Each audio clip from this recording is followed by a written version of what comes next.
Chapter 1. An old conflict ends and a new journey begins. April 9th, 1865. It was the final day of the conflict. A conflict that had torn a nation apart.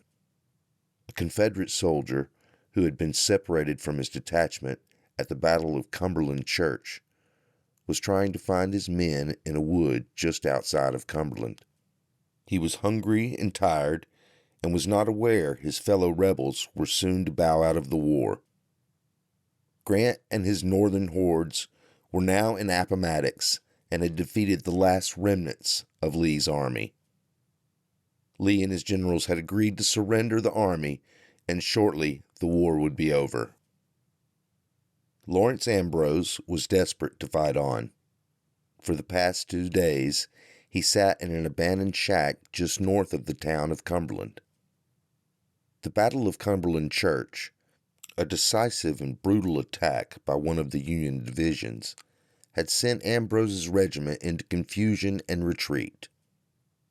The young, fanatical Confederate lost track of his brigade after a brief exchange of fire with Northern troops, and headed north away from the action, assuming the rest of his comrades would rejoin him in Cumberland. He found shelter in an abandoned rickety old shed on the north side of town and kept a lookout for stray Confederates whom he could shelter. None seemed to come. He waited hours and soon days. In the meantime, he met one of the few families who had not fled the town. The Wilson family were die-hard rebels such as himself. They provided him with cold provisions, blankets, and a warm overcoat. He refused their offer to put him up in one of their rooms for fear that the Union might bring harm to the family. Lawrence sympathized with the family. They were good sons and daughters of Dixie, God-fearing and strong. He especially liked the look of their oldest daughter, Amelia, but he had no time for romance. He would do everything he could to defeat the Yankees and prolong the war for as long as possible. While his family was not wealthy enough to own slaves, he understood what the significance was if the Southern way of life was destroyed. The wealth and well-being of the South depended on slave labor, and he was not going to let it go by the wayside. Besides, nowadays slaves were treated like family, or so he liked to believe. The bottom line was that no Northerner was going to tell his people what they could and couldn't do. He would give his life for what he believed, and many of his colleagues had done just that, including his cousin Jesse. He would not let the death of his dear cousin be in vain. After waiting for 2 days, Lawrence rose early on the 9th, grabbed his pack, and headed west where he knew the front was. As he began to walk, he felt somewhat at peace. A peace he hadn't felt for years. Having gone through the Battle of Atlanta and the Siege of Savannah, he had seen a lot of pain, blood, and death. Now walking through the rolling hills just outside Cumberland, he felt a serenity. There were what looked like miles of dogwood trees. There was a grayish-purple mist that seemed to sparkle at times as the rising sun's rays began to penetrate. He chewed on a piece of dried meat and took a long swig from his canteen. His rifle was strung across his shoulder, and he began to feel its weight as he carried on further. He felt for the first time like a solitary figure, completely alone. He missed the camaraderie of the men from the 7th Georgia Infantry. After walking several miles, he could see a clearing through the trees. He slowed down to make sure he wasn't walking into the enemy camp. He could make out a road and walked as fast as he could toward it. He walked through a steep gully that was partially filled with water and quickly ran up the other side, placing him right into the side of the road. It was the road to Lynchburg. He looked north and could not make out anything. Looking southward toward Appomattox, he could see activity and people. He cautiously walked south. As he neared Appomattox, he could see what looked like several Union troops. He quickly darted into the woods and ran behind a large berm. His heart began to pound as he could hear the voices of Union soldiers calling out. He pulled himself up toward the top of the berm and peered over. Through the woods, he could see several rebels running as fast as they could.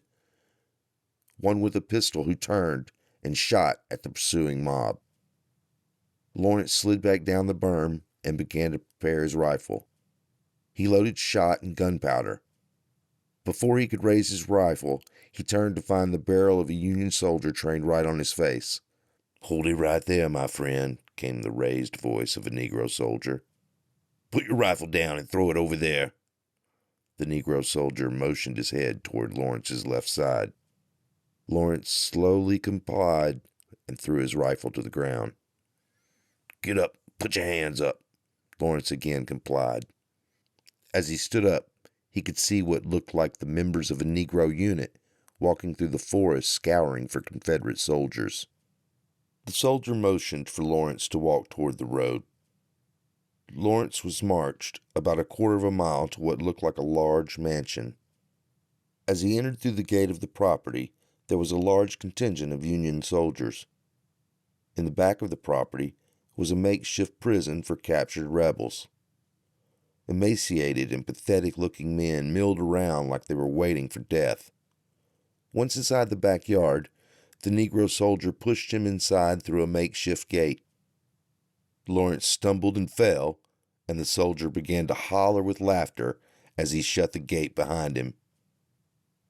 "Don't know how to walk, Reb?" The soldier continued to mock him. Lawrence looked up at the soldier and could see his taunting expression. It was a look he would not soon forget. It was the ultimate humiliation being ridiculed by a Negro of all people. The entire perimeter of the yard had been enclosed with a hastily constructed barbed wire fence. Although not tall, the twines were spaced close apart so that any attempt to escape would be very difficult without considerable injury. "Hey, Lawrence!" a solitary figure yelled from the back of the yard. Lawrence walked closer and could see it was Billy Sully Sullivan. He nodded and began to walk toward him. Billy was one of Lawrence's original buddies from the 12th Battalion of the Georgia Light Infantry. They had fought together at the Battle of Atlanta and retreated together, getting separated in the Siege of Savannah. Both were Atlanta natives, born and raised. They had grown up in the same neighborhood and had gone to school together. They'd both signed up for the Army on the same day in hopes of protecting the homeland. "Hey, Sully, you look like death warmed over." "You don't look so good yourself." "I thought you got captured in Savannah." "No, I headed north like you. I was told by Duffy he had seen you a day earlier, so you probably had a day's head start heading up to Virginia." "Yeah, that was a hike. Didn't think I would make it." "And now here we are." Sully's voice drifted off as he viewed his surroundings, wondering how they would ever get out of their predicament. "I'm guessing we only have a few more days to hold out." "No, it's done. Lee's signing the formal surrender as we speak. Down the road at the Appomattox Courthouse." "Wow. So this is it?" "Afraid so." "Well, what do we do now?" "Not sure. Rot in prison, I guess. I hear things are bad in Andersonville, and I'm guessing we'll get the same treatment." "What happened in Andersonville?" "Pretty bad from what I heard. Union soldiers are not fed, not treated for medical issues. Pretty much hell on earth from what I hear tell." "I guess we'll get the same." "Well, I don't mind. At least I know I gave everything for the South." Sully smirked and shook his head, thinking Lawrence's youthful exuberance for his beliefs would soon fade. Later that day, news began to circulate through the prison that those incarcerated would be pardoned and set free once the signing of the surrender terms were completed. While the men pondered their fate, They assembled at a table where a not very appetizing bowl of gruel was being served. For Lawrence, it meant something for his stomach, and he was glad of it. The following day, it was announced that the Confederate prisoners would be set free. After a breakfast of semi-warm porridge, everyone was processed and then set free. They were given no provisions, no implements or weapons to help them hunt or forage for food. After walking out of the prison camp, Sully and Lawrence began to walk toward the Appomattox courthouse. There were civilians milling about, looking and snooping at things a little more intently now that the fighting had ended. There were Union troops stationed throughout the village, and several horse-drawn cannon were now parked by the courthouse. As for Lawrence and his ilk, they were like ghosts walking silently past the conquerors. The younger rebels were enthusiastic to get home, to see their loved ones and have a home-cooked meal. The older Confederates were almost soulless, as if they no longer had a homeland, no longer had anything to live for. Lawrence was somewhere in between. Sully and Lawrence continued to walk through town when they came by a nicer home near the courthouse.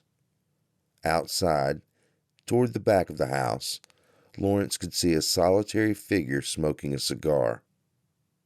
Lawrence patted Sully on his shoulder to get his attention and pointed to the man. They couldn't believe who it was or that he was by himself. They quickly walked around the side of the house and stood in awe of the man, General Robert E. Lee.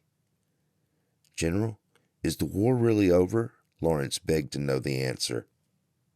As they looked over the general, they could see he had aged considerably since the beginning of the war. He was almost ghost-like in appearance. "Gentlemen, I'm afraid so."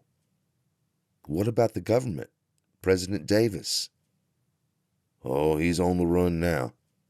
He has some troops with him, but we can no longer sustain a long fight. We lose men every day for one reason or another. The North just grows stronger. I don't want to throw any more lives into a battle we cannot win." And there it was, the straight, factual answer they were dreading. They both saluted the general, who returned a half-hearted reply. He turned and began to look out over the countryside, puffing on his cigar. The boys, especially Lawrence, were stung by the general's words. If it had been anyone else, they would have had hope that the war would continue. But this was General Robert E. Lee, an engineer by trade, a top graduate of West Point, and brilliant tactician in the field. Even he, the greatest general of the South, had given up hope. The boys turned and continued down the main road in much despair and uneasiness as to what they should do next. As they neared the end of the town, Lawrence could hear a commotion coming from a house at the end of the street. It looked like a restaurant. The front door was open, and he could see Union soldiers and officers relaxing around tables, playing cards, and smoking cigars. Women seemed to be running around frantically serving them hot food. The slaveholders had become slaves, or so thought Lawrence. His mind filled with rage. Would this be happening to his kin next? Lawrence thought about going back to the Wilson home, but didn't want to disturb them, especially now when they themselves might be in need. Plus, it was further north, and he wanted to head south as soon as possible. There had been talk that the Union would provide rail transportation to the defeated Southern troops, but the Union rampage down south had left much of the railway tracks destroyed or unusable. As far as he could tell, Lawrence would have to walk or hitch a ride all the way back to Atlanta.